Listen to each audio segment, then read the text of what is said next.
दिवसांपूर्वी यूपीएससीचा रिझल्ट लागला आणि कोल्हापूर जिल्ह्यातील एका मेंढपाळाचा मुलगा बिरदेव ढोणे आयपीएस झाला. सर्वप्रथम बिरदेव ढोणे यांचे खूप खूप अभिनंदन, कारण यूपीएससी सारख्या मोठ्या परीक्षेला पास करून आयपीएस सारख्या पदाला गवस निघालणं छोटी गोष्ट नाहीये. मित्रहो, आता तरी सध्या सोशल मीडियावर खूप जास्त प्रमाणात असं व्हायरल झालेलं दिसतंय की एका मेंढपाळाचा मुलगा कुठलेही कोचिंग क्लासेस न लावता आयपीएस झाला. एका मेंढपाळाचा मुलगा घरी राहून मेंढ्या चारताना अभ्यास करून आयपीएस झाला. हे कितपत खरंय? हे असं होतं का? एकदा हा प्रश्न स्वतःला विचारून बघा. सांगायचं म्हणजे जेव्हा एका मेंढपाळाचा मुलगा विदाऊट कोचिंग क्लासेसने आयपीएस झाला, अशी बातमी जेव्हा सर्वत्र पसरते, तेव्हा ज्या आईवडिलांनी आपल्या मुलांना चांगल्या कोचिंग क्लासेस करिता पुणे, दिल्ली यासारख्या शहरांमध्ये पाठवलेले आहेत, त्यांच्या मनामध्ये असा गैरसमज निर्माण होतो की एका मेंढपाळाचा मुलगा विदाऊट कोचिंग क्लासेसने कसा आयपीएस झाला. मग आमची मुले कुठेतरी चुकतायत. चला तर जाणून घेऊया की आयपीएस बिरदेव ढोणे यांचा यूपीएससीचा प्रवास कसा होता. त्यांनी खरंच कुठलेही कोचिंग क्लासेस केलेले नव्हते? त्यांनी घरी राहून अभ्यास केलाय का? मित्र, बिरदेव ढोणे हे आधीचेच खूप जास्त हुशार होते. त्यांना 10वीला 96% मार्क्स होते आणि 10वी मध्येच तर त्यांनी गणितामध्ये 100 पैकी 100 गुण मिळवले होते. त्यानंतर 12वी मध्ये खूप चांगले मार्क्स घेऊन त्यांनी सीईटीला 162 मार्क्स मिळवले. College of engineering Pune COEP इथे ऍडमिशन केलं.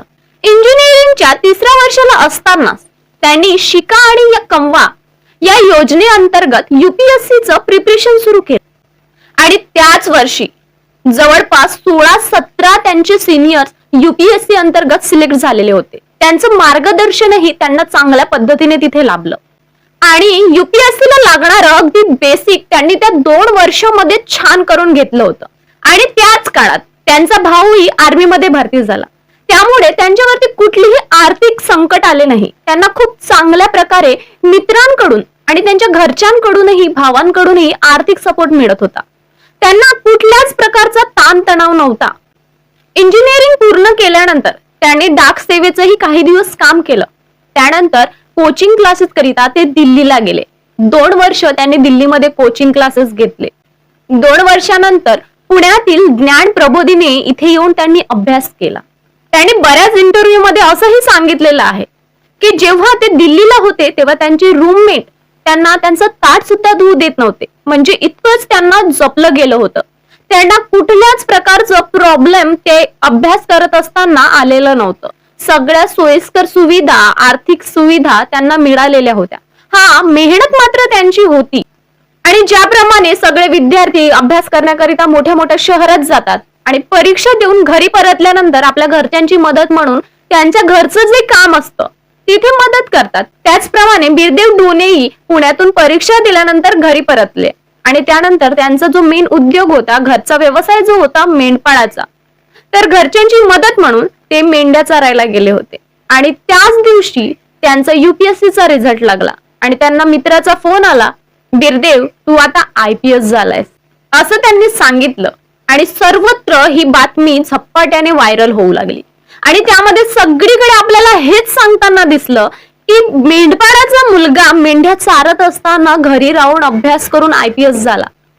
प्रत्येक इंटरव्ह्यू मध्ये आपल्याला हे सांगताना दिसतं, न्यूजवाले म्हणा, सोशल मीडियावरती असं सांगताना दिसतंय की बिरदेव ढोणे हा मेंढपाळाचा मुलगा विदाऊट कोचिंग क्लासेसने पास झाला.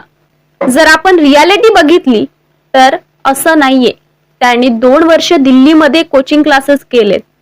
त्यांना खूप चांगलं मार्गदर्शनही मिळालं आणि खरं तर ते आधीपासूनच हुशारही होते. सगळीकडे आपल्याला हीच बातमी व्हायरल झालेली दिसते की बिरदेव ढोणे विदाऊट कोचिंग क्लासेसने एका मेंढपाळाचा मुलगा मेंढ्या चारता चारता आयपीएस झाला.